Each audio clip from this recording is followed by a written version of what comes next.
I'm wearing a shirt of my favorite spy movie. It's got a bunch of cat hair on it too. Let's get that off. Looks gross.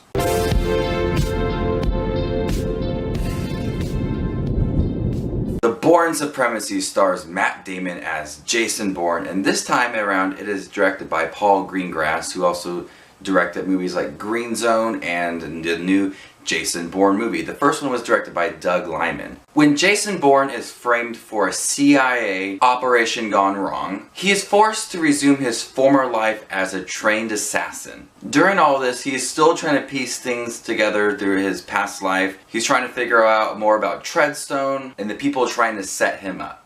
This was the first time I ever watched Bourne Supremacy, so I was really excited because I really enjoyed Bourne Identity. It was a great character study to the character of Jason Bourne. I really loved it, and so I was excited to see what Bourne Supremacy would bring with a new director, Paul Greengrass.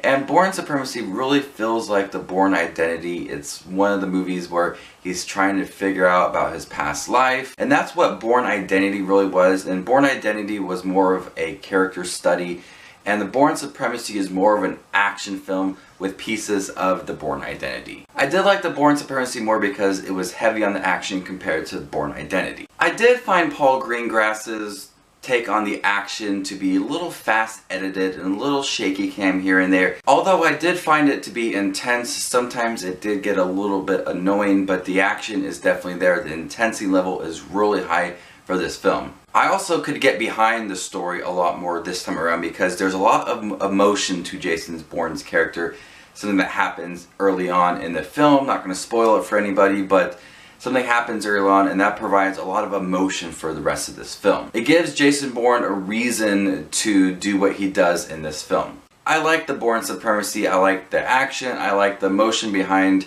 the storyline. I did find some of the action to be a little fast edited and shaky cam, but I still liked it nonetheless, and the intensity level was really high. So I'm going to go ahead and give the Bourne Supremacy an A-. This is Just Watch the Movies with his review of the Bourne Supremacy. This was the first time I actually saw this film.